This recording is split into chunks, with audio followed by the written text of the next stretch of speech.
And just making sure that we're going to be able to go live over here. All right, everybody, we are back. It's another great episode of the Grief Let's Talk About It podcast. And if you guys have been following me, you guys already know that this is, hey, we're knocking out some episodes today, right? You know what I'm saying? And we have an amazing guest with you. She's very intelligent, and the things that she's going to bring to the table. Everybody, get your pens, your pads ready. You know what I'm saying? She's amazing. She's very intelligent, and she has an amazing story as well. Now, before we get started, let me just remind you, this is for educational purposes only. And if this is your first time, do me a favor, head over to that YouTube channel, hit that subscribe button, hit that bell notification so you'll be notified every time we drop a new episode. And yes, as you guys see, we are live on all of these different platforms. So if you're missing it on one, go check it out on the other. And now, without further ado, my guest, she's here today, Dr. Diane Mueller, and we've already talked. I'm telling you guys are in for a great treat today. And she talks about a few different things. So, ladies, men, get yourself together, get your head right, because this is going to be a great conversation. As always, Dr. Mueller, thank you for being on the show with me today, and definitely looking forward to having this conversation. Oh, thank you so much, Tony. It's fabulous to be here with you. It's such a great time meeting you on an intro call and learning we're both Colorado people, and really fun to be, here chatting it up with you today. So thanks for having me. Yes. How's the weather down there in Golden? It's good. How's it up there? And is it Fort Collins? Did I get right? Well, I'm in Fort Collins. I'm in Fort Collins. You know what? It's beautiful out here. 60-degree weather in the middle of winter. Who does this? Right. Who, we live here. Who does this? This is Colorado for you, right? But before we start joking around and things like that, introduce yourself. Tell people where you're from. Hey, everybody. So I'm Dr. Diane Mueller. I am a double doctorate, naturopathic doctor, and doctor of Chinese medicine. And I have two different main things I do in work in the world. One is I work with complicated chronic diseases. So long-term cases of things like fatigue, chronic fatigue syndrome, fibromyalgia, pain, brain fog, those sorts of things, Lyme disease, mold illness. And then I have another branch of my business where we talk about a lot more things like longevity and libido and relationships and how to age gracefully and have great sex lives and all of those things. So a wide variety of places we can go today. Really excited to be here. I'm excited to have these conversations. I think we talked about it. You was like, I challenge you. I was like, okay, all right, we're going to talk about this now. But let's talk about the latter part of your work, working with people with long-term diseases and things like that, or illnesses. How did you get into that sort of work? Oh my gosh, Tony, like one of the things we talked about offline a little bit were our own personal journeys. And my own journey with chronic illness was pretty significant. Like in my 20s, I felt incredibly ill. It was pain so bad that the way I would describe it is it felt like my legs were being sawed off some days. I had days where I literally would get stuck on a toilet and would have to have somebody actually lift me off because my pain was so bad I couldn't actually go from sitting to standing. Mm-hmm. So crazy pain, brain fog, and brain and cognitive decline to the point where I would sometimes forget where I lived, was having neurological symptoms. My hands were going numb, for example. And basically I thought I was dying, right? So I thought I was going to have to move to some sort of island where I could rent a hut on a beach for cheap and live out my days. And eventually I started, testing myself. I was in school, actually. I was in naturopathic medical school when things started getting really haywire. And somehow, by the grace of God, I made it through school. And afterwards, I didn't make it through school. Somehow I actually excelled through school. So I was able to at least do that very well, but everything else had fallen apart. We had run so many basic labs back then, right? So it's very common, the work I do over at my Lyme doc, it's very, very common that I see people like me that had gone through all of the standard basic tests, which are good to do because we rule out those big bag scary things. But then there's still symptoms. And that was how I was. It was like, there's still symptoms. I knew I wasn't normal. I didn't know why. And then I started running more of these advanced tests, Lyme tests, mold illness tests, and these sorts of things. And I found out that I had Lyme disease as well as a lot of insect-borne infections. I had mold illness, which had caused a lot of my nerve cells to die, and then started treating that. And now I'm in my mid 40s and I feel way better in my mid 40s than I did in my mid 20s. And, life is amazing now. And so that's a huge part of my work, is helping people that are really stuck, where it's like the labs generally say they're normal. They know there's something wrong. But, it's like so easy to think that, gosh, it's just in our mind, but they know it's not. And that's the kind of person that I help at my Lyme doc. Nice. Now, what's the most common thing? Because I think I know a lot of people.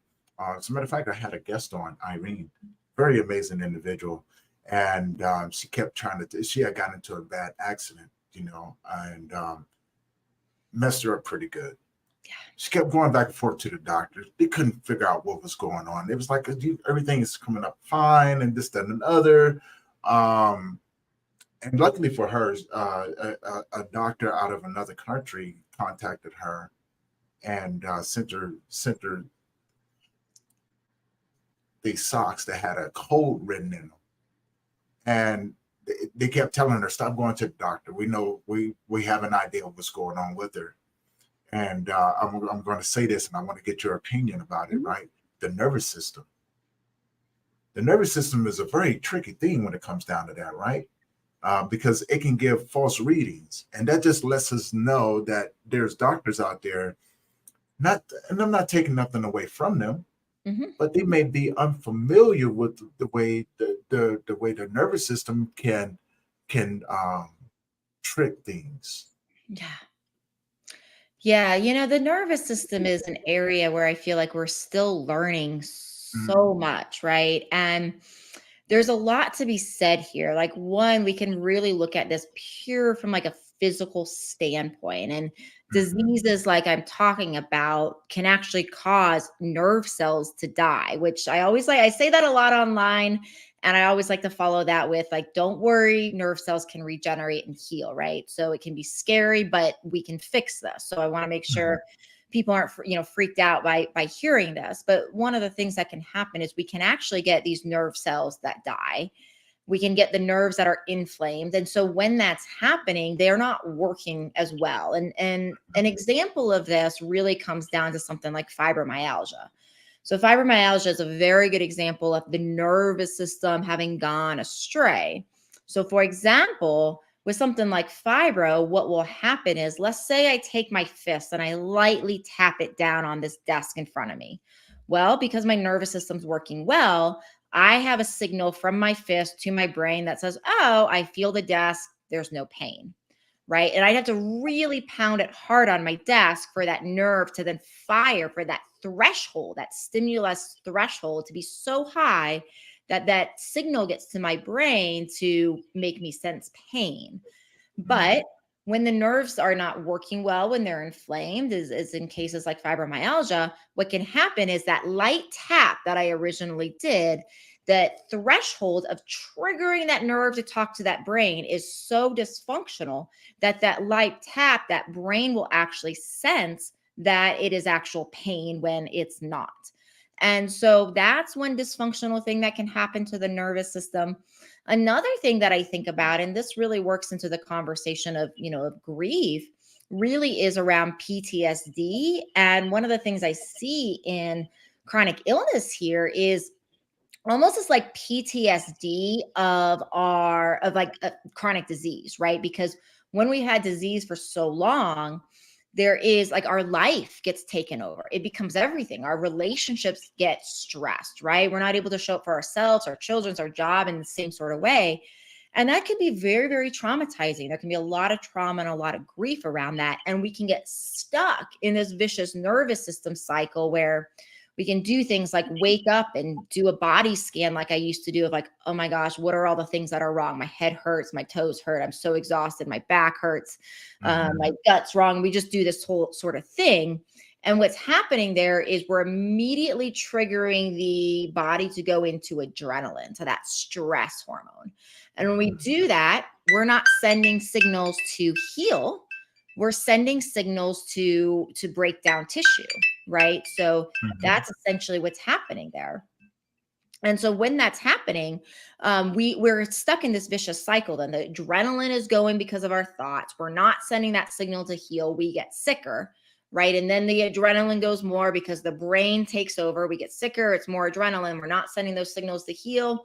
So you can see the cycle. And that's another example of this like nervous system signaling that we can really get stuck in. So we have the physical signaling that can go wrong because of the nerve cell death and the nerve inflammation. And then we have the psychological vicious cycle we can get because of the grief and the trauma in our life around, disease as well as other emotional things.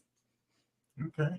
I love that. And I want to add to it and tell me what you think about this. Yeah. And I love how you tied it into the grieving aspect, because it often reminds me of how we carry that grief, right? We carry that grief within our body, especially if we don't know how to move it through. And it can cause certain physical ailments, right? Psychological, mental, and physical ailments. And what I mean by that, I often see when I see people getting sick and things like that, I often have to open up my mind and pose the question, what have you gone through, the last 6 months, years, or whatever. And they often go, well, this all started from this point. I go, oh, okay, like let's go and do this. Now you can't really, in a lot of cases, you can't really say, well, you're experiencing this because you're carrying this within you, and you need to know how to move that through, right? And I don't think a lot of people don't understand that when you carry that grief and deep and that embedded grief, it does affect the nervous system.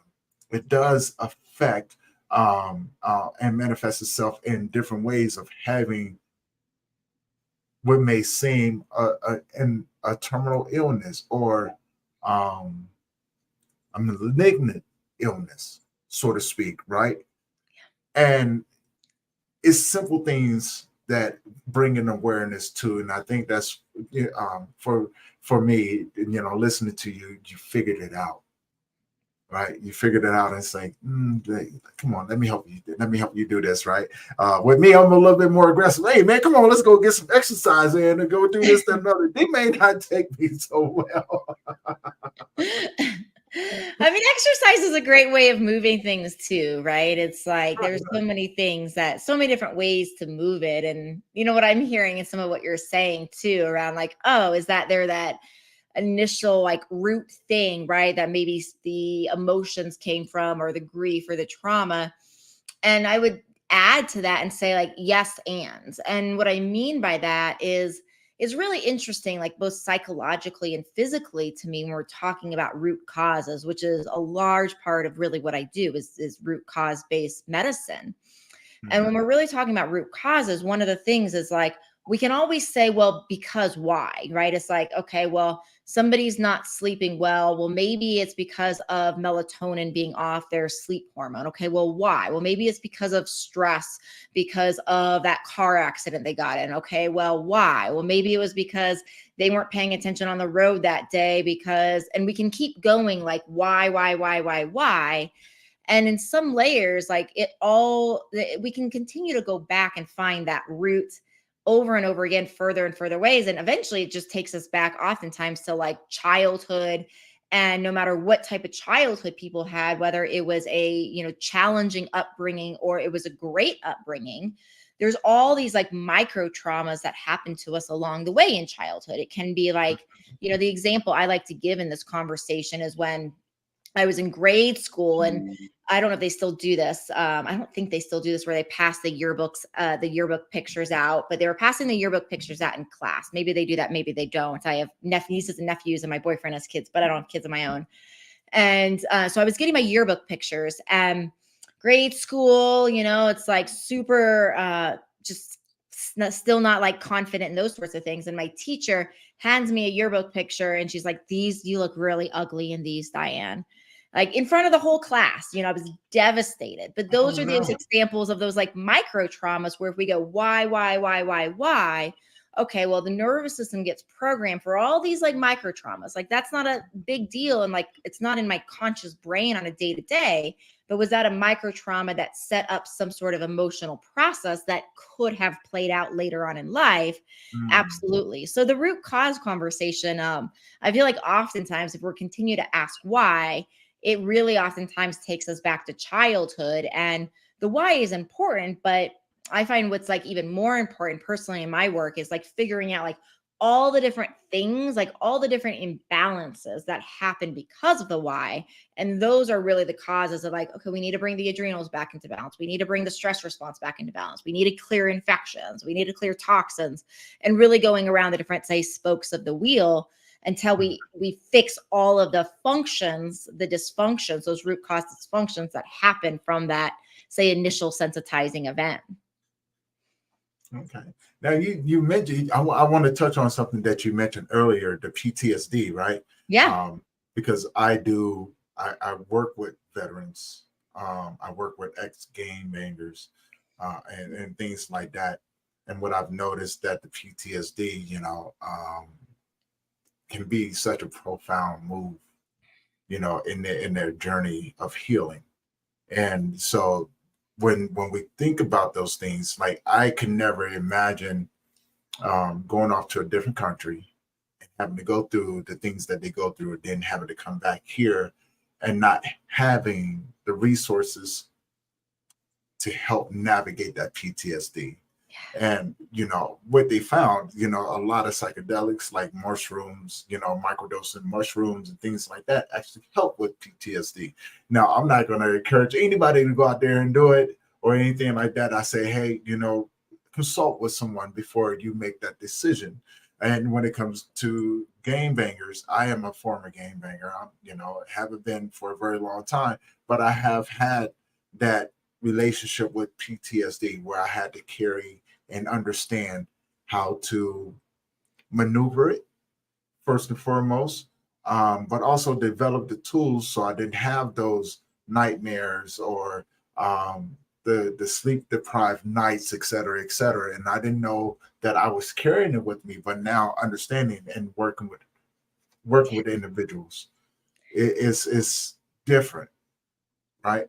So, how do you approach those different avenues of dealing with people going through PTSD, like past traumas, right? Like you said, you have to figure out the little pieces that go along with it, and go, we need to do this, we need to do this, we need to do this, and so forth and so forth. How do you approach those? Yeah, yeah. Thanks for the question. The biggest thing for me is like, I'm not a psychotherapist, right? I'm not a therapist, so I don't have training on really going through and repatterning those kind of events. So Mhm. truthfully, I refer out when people are like, wow, there's this trauma and like I haven't processed it and I have to deal with it. We really want to be careful about retracing and making sure you're working with somebody who's obviously trained in this so we don't relive those events in a way that could worsen the problem.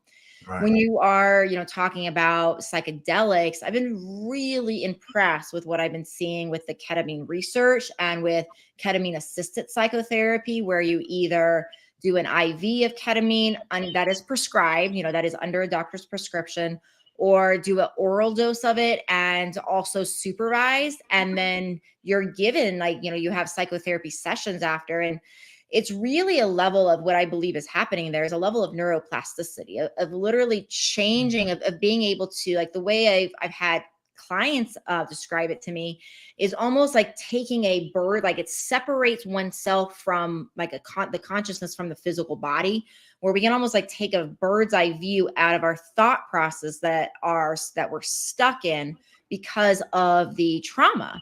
And when we do that, then that bird's eye view, we can see the thought process that is actually preventing us from moving on in a very objective way, non-emotional, not attached to that, that trauma, that past event. And when we do that, we can start to actually repattern some of the thinking on it. So I do wind up referring out.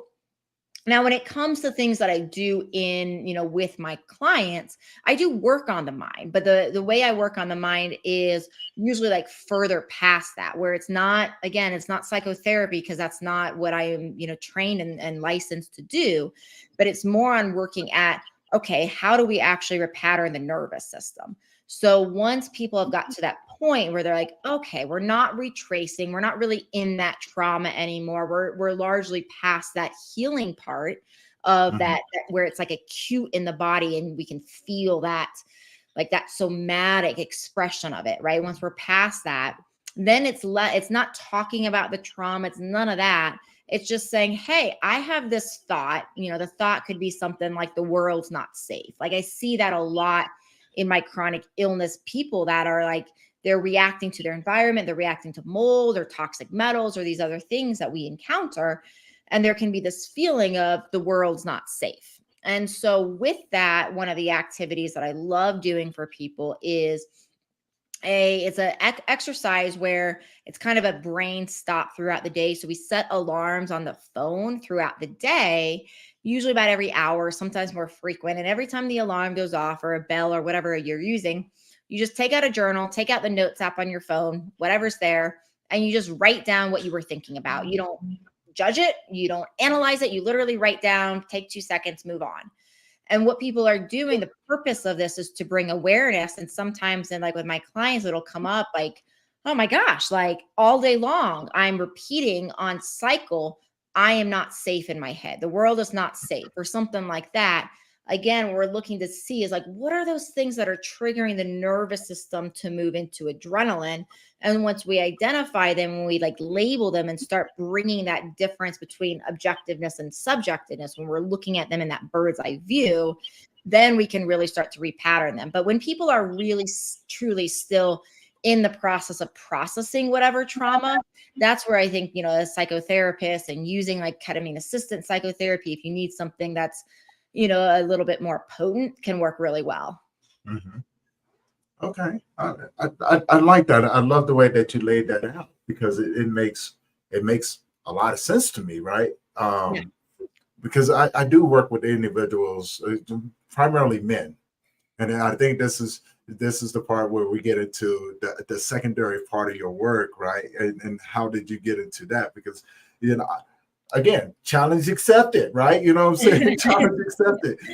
Because I deal with men and have conversations with individuals, and I've just had to develop a different way of receiving love, and I had to reform the way I thought about intimacy and things like that, and and the reason, and we'll get into that.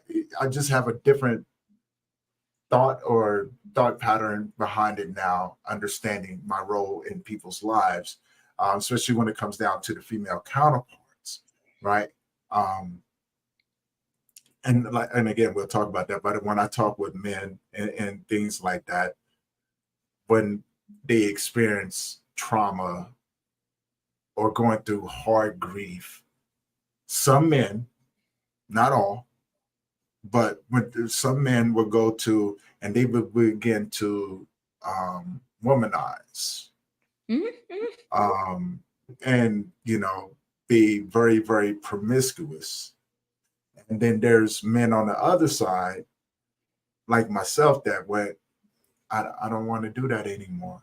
And I think it comes from a past, right? Where we've been in toxic relationships, where we've been the victim of abuse from women in relationships.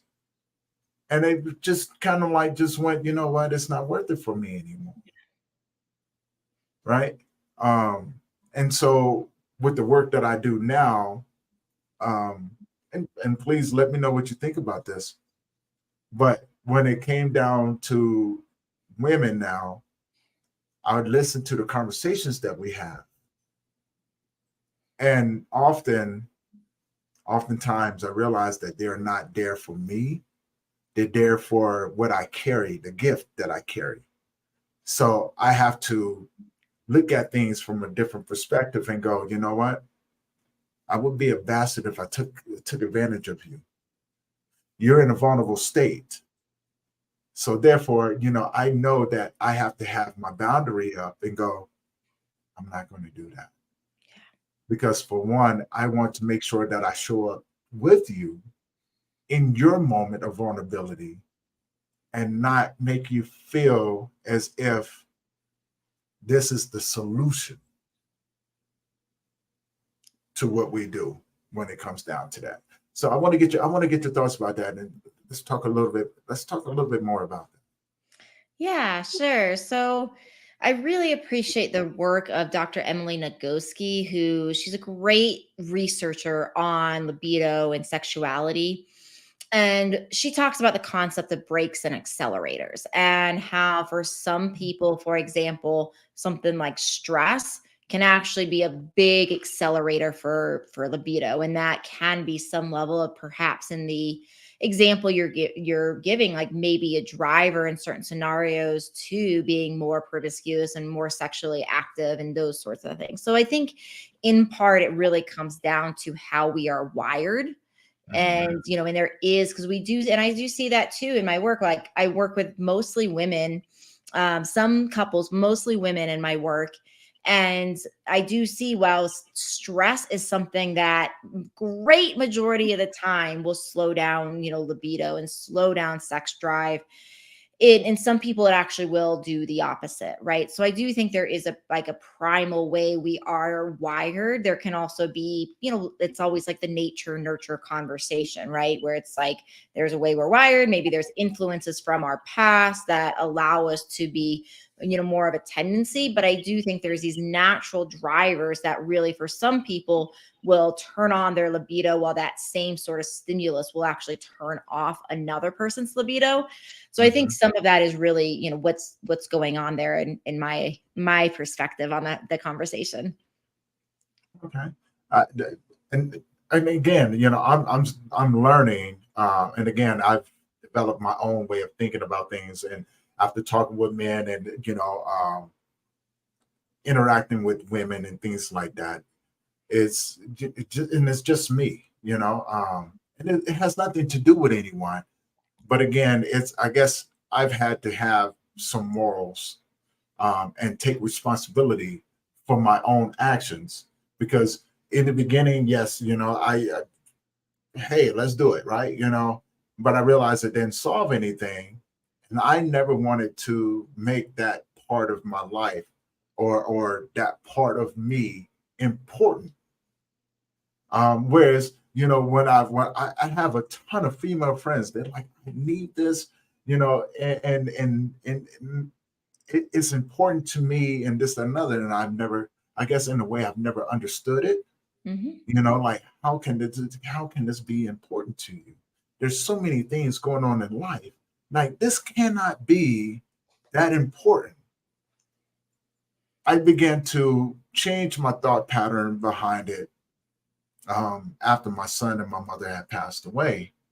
And I guess for me, it was rewiring the way I thought about things, right?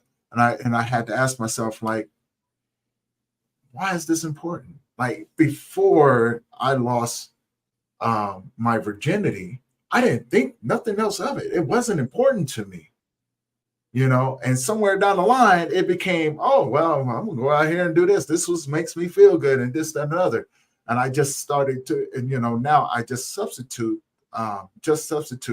for the work that I do. And like I said, no offense to anyone. If that, hey, to each their own, to each their own. I had to start looking at things from a different perspective and going, you know what? I know that you're here for my gift. I'm going to respect you and learn how to receive the love that I need from the conversation that we have. That way, I have my morals intact when I leave, and I know that I didn't take advantage of anyone in a state of their vulnerability for my own personal gain. But everybody's different. Again. Yeah, I mean, it's one of the, these things. I mean, I definitely think it's always important to not take advantage of other humans. Like that in my mind should almost go without saying, right? It's like, that's just like a, decency. What I'm really talking about libido here is like connection, connection to oneself, connection to one's partner. And when I look and when I study some of the research behind this, it's like, one, we know that like social isolation is what a huge risk factor for disease. So not saying that we have to have a libido in order to experience not being socially isolated, right? I'm not saying that by any means, but the point is we need connections as humans. That is actually part of our well-being. And when we're actually looking at other problems in society, anxiety, stress, divorce rates that are super high, and we're looking then at what actually is happening chemically from a healthy libido, like when we are engaged with a loving, kind partner and we're engaged sexually, we're engaged intimately. And by sexually, I mean everything from foreplay to cuddling to, the big act, right? So I'm talking about the entirety of intimacy here. And what we see is that the hormone oxytocin, for example, that is released not only with longer periods of hugging and touching, but the frequency is what's really allowing us to release more of the cuddle hormone, the love hormone, right? So multiple touch points through the day, hugging and cuddling for a minimum of 20 seconds, which if you've ever counted a 20-second hug, it's a lot longer than one would think. And we see that serotonin, our happy hormone, improves. We see that dopamine improves. We see that sleep improves. We actually see that cortisol and stress improves. We see that when people are engaged intimately with their partner, they feel more love and connection, oftentimes not just with their partner, but to whatever sort of spiritual life they follow, if they follow one. And we also see that when we are engaged and we're keeping our pelvic flora healthy, that is preventing things like incontinence, that is preventing pain, that is actually helping with structure and posture. So I really look at it as like, I'm really interested in how can I, with like what I've been given as a human being from a standpoint of supporting myself and keeping myself regulated and healthy and happy, how can I use my own body's chemistry to really reach, kind of an optimal health? And exercise is a huge part of life, and lymphatic work and proper sleep. And we have the ability through touch and through the hormones that are released with intimacy and touch to self-regulate all of these things and to get closer to our partner and to have better relationships. Like, one of the things even this weekend when I was with my friends, we were all, because this is a common conversation now with my work, in my social group. So we were all, we were saying goodbye. The rule was we had to at least give everybody a goodbye hug that was 20 seconds long.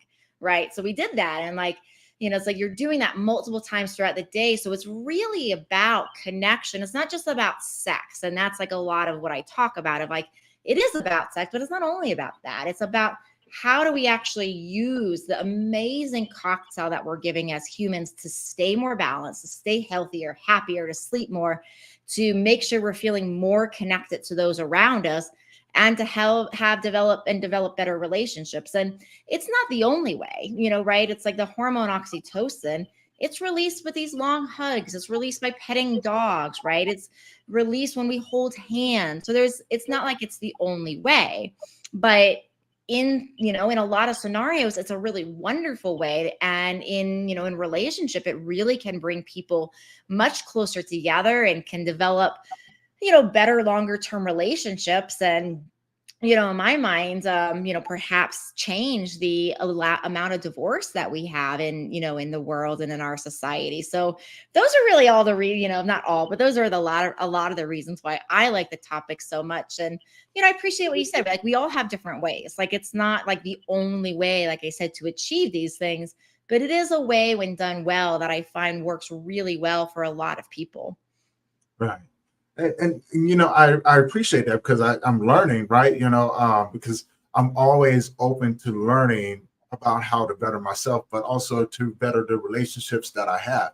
Now, when it comes down to it, I struggle with the intimate part about it because I've always been alone, right? You know what I'm saying? And I'm not used to being around people who are touchy feely. I'm kind of like, that's not my love language. Yeah. So, you know what I'm saying? So, I say that, I say that because I think it's important for people to understand that, right? Uh, um, I'm not, time is my love language. I enjoy spending time with individuals. You don't have to touch me, but I enjoy spending quality time with individuals, whether if it's sitting at a lake fishing or, having a great conversation over dinner or just watching a movie. You don't have to be up under me, right? I still have, I'm still kind of skeptical about that, right? Life, in a lot of ways, life has said, hey, be careful. And then I think it's from past trauma where I used to be that individual that wanted to have that touch and things like that.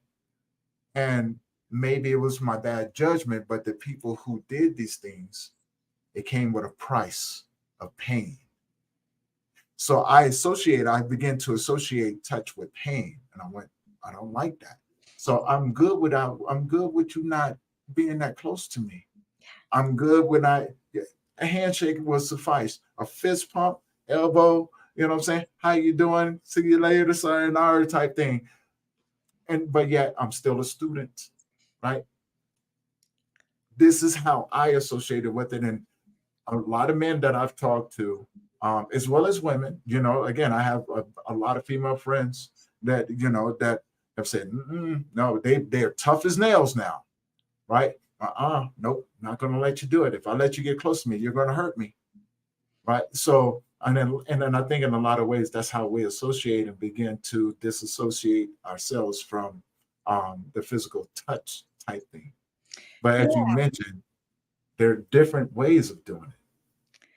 There's different ways, and I think it's, it comes down to, what people's intentions are, what they want out of life. And it's like, I'm a survivor of sexual assault. And so I've dealt with my own trauma and healing around that. And, and for me, like having a close, intimate partner is like that connection, all the joy. And I think I'm like a deep-seated romantic, right? So like for me, there's so much value that I really get out of that. And, and the biggest thing I always feel like with like trauma, like there's choice points, right? And sometimes trauma is so bad. And sometimes the choice point is like, I just want to close this part of my life off. And I just, don't want that. The trauma's too bad. The pain's too bad. I'm good. And, and there's different things that can fill us up. And that's the beautiful thing about being human is we get to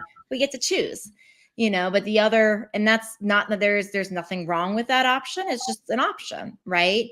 And another option is doing some of the, the other types of trauma work, things that we've mentioned, to see if there is healing and see if there is repatterning and see if there is the ability to believe and hope in something that is even more magical. And, I think these are the choices that we all get to make for our, for our own selves as human beings. And that's what keeps life interesting and beautiful. And, that's where we get to celebrate everybody's like unique differences and paths and ways of choosing things, I love that. I do love that because it reminds me of something.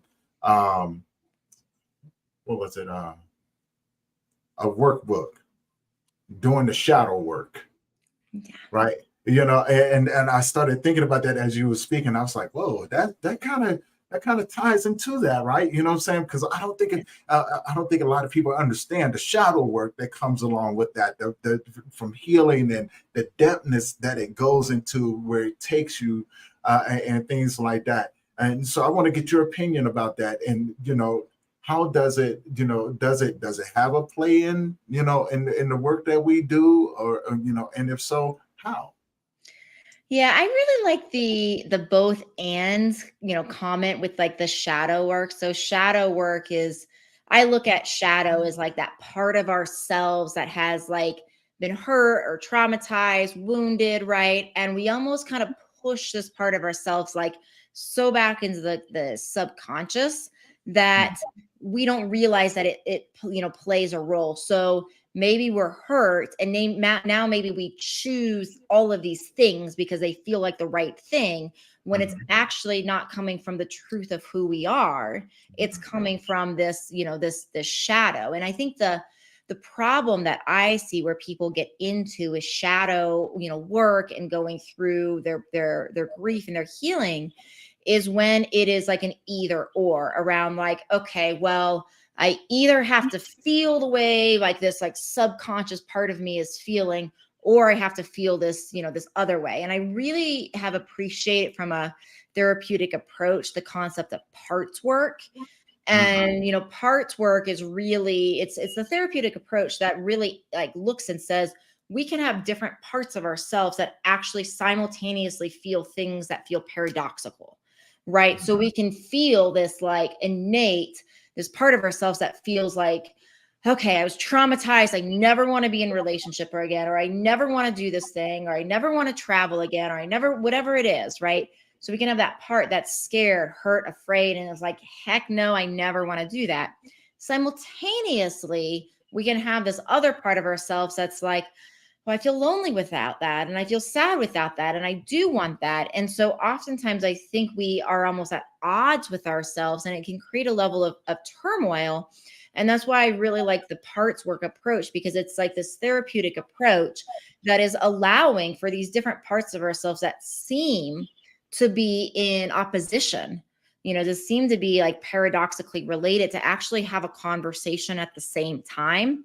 And we do that. Sometimes I've seen that we can find almost this, like, it's not really a compromise. We can find like this like new solution that can get all of our parts on the same, same board, at the same time. Like maybe it's something like, if we're talking relationships, maybe it's something like, okay, well, I do like going on dates, and I only go on dates this way, and that fills me up, but that keeps me protected, and so and it's like, oh yeah, that keeps, the one part of ourselves that needs connection good, but the other part that needs protection good. There's different ways, right? I'm just speaking off cuff here to hopefully illustrate a point, but the idea is all of these points come in together. And so that shadow is not pushed, that part of our subconscious isn't pushed so far back, because all of a sudden it's allowed to have a voice and coexist with all the other different parts of ourselves that might be speaking and talking.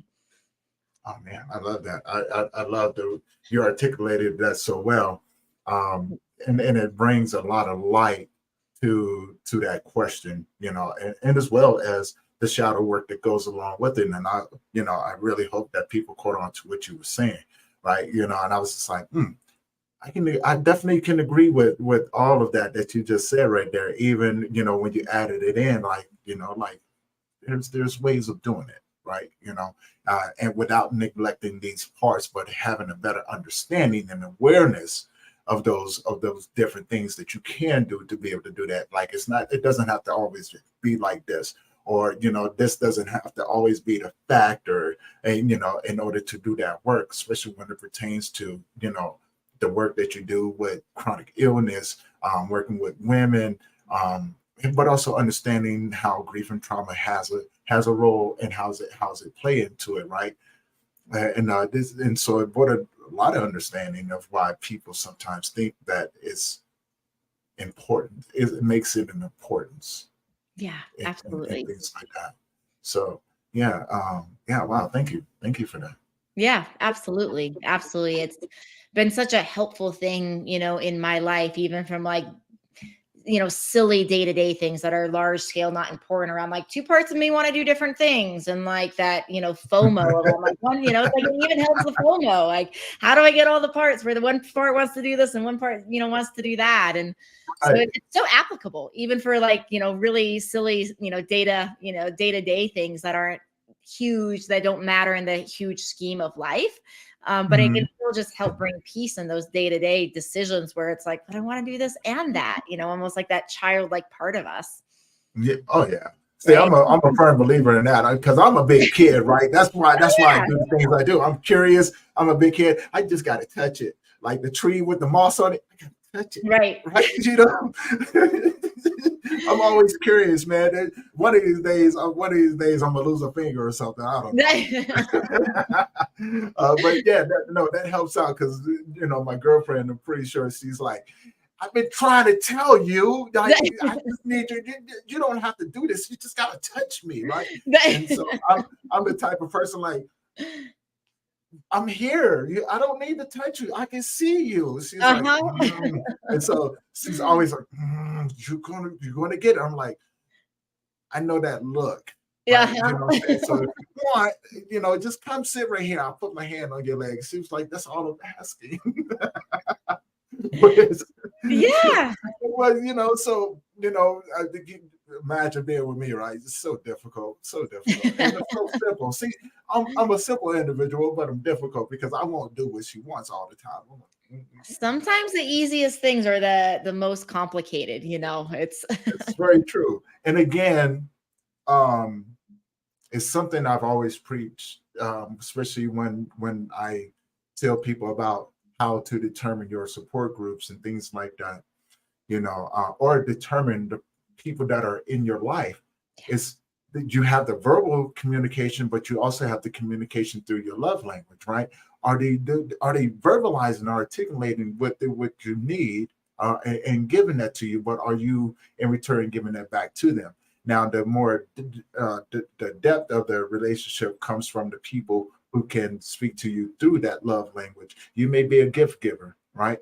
You know what I'm saying? You do it because it makes you feel good. Now, in turn, the person that's receiving this, how are they articulating it in that different sort of way? Especially when you talk about meeting your needs, you know, physically, emotionally, spiritually, and what was the other one?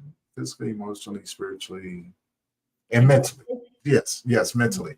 And so it's that love language, that unspoken thing, and it's like that. So yeah, I definitely appreciate that. A lot of different things for me to factor in. I'm just like, ooh, she was right. Yeah, I'm sure she'll love hearing that. Well, good. No, go ahead. I was just going to even, add while we're on the intimacy conversation, like I talk about sex languages, right? So even the way we like to be touched intimately. So the love languages are like, oh, how we express care. But then the sex languages are like, okay, how we express touch intimately. And it's another thing that I find so oftentimes when people are like, oh, I'm done with this, I don't need this, is that it hasn't provided all of these things that oxytocin and a healthy libido can do, because nobody's ever taught them that they might just have a different language, and unfortunately we're taught like one language on the internet around like, this is what it looks like, this is what it's supposed to be like. And there's actually a lot of different intimacy types of languages, just like the love languages. And when we find them, and just like with love languages, we can actually learn our own style and learn our partner's style. It can really help with that intimate life, actually bringing people a lot closer together. So it's another way, this stuff applies. See, again, you're bringing something to the table that I never even thought about, right? I'm such a man. I'm telling you. Most men would look at that and be like, hey, would think about this. And now I'm pretty sure they're going to be looking at their female counterparts or their partners and going, yeah, I know. You was right. All right. I love it. So yeah, no, I thank you for that. Diane, Dr. Mueller, thank you for this. This was such an amazing conversation. You brought a lot of things to the table. I want to say thank you for being on the show today. And also I want to ask you, how can people find you? Yeah, thanks, Tony. Thanks for having me. It's great to be here. So if you guys like any of the chronic illness stuff I've had to say, if you're looking for help with that, super simple. You can go, I have a free video ebook you can download if you just go to solvesickness.com. So super easy to memorize. So solvesickness.com if you're interested in that. And you're interested in working on your love life, the first step is really just like see if your libido's low. And if you just go to libidoquiz.com, you'll find a libido quiz there. The first part is a research-based quiz. The second part helps to analyze why it's low if it comes up that it is low from the research base. So super easy, just, home self quiz, libidoquiz.com, and we'll take it from there. Awesome. Now, I always ask my guests this. If you could leave the audience with something, what would you leave them with today? We've talked about so many things, so it's like to distill it down to one point is actually almost difficult because of all over the places, all the places we've been over. But I would say this, because I think this is just true across the board, is like, trust your intuition, and trust, like, if there's something wrong, if there's something imbalance, if there's something out of balance, if there's something that you want, but it feels scary, whatever it is, it's just a friendly reminder. I'm sure you've heard this before, that, like, in my personal belief, like, we know in the depths of who we are, what is right, what is wrong, what is right for us, what is a right move, what is good for our health, what is good for our intimacy. If something's out of balance and our labs are normal, we know that intuitively inside of us. So just keep coming back to you, trust your intuition, follow your intuition. And, and that, I think that's what I'd like to say. Yeah. I love that. I definitely love that. For everyone who's been tuning in, hopefully you guys are just as amazing as I am, right? You know what I'm saying? And enjoyed the conversation. A little bit lighter on the lighter side today, but still just as informative as, my God, look, I'm taking mental notes. I'm telling you right now, right? Thank you, Dr. Mueller, again, for joining me and having such an amazing conversation. I look forward to having many, many more. Now, for everyone who's been tuning in, if you haven't already, please do me a favor, head over to their YouTube channel, hit that subscribe button, hit that bell notification so you'll be notified every time we drop a new episode. But also, if you like the new format, how we've been doing things, leave a comment, let us know what you think. And if you know anyone who can benefit from the conversations that we have, please share it along with them. Now, do me a second favor, head over to the website, Dr. Mueller's website.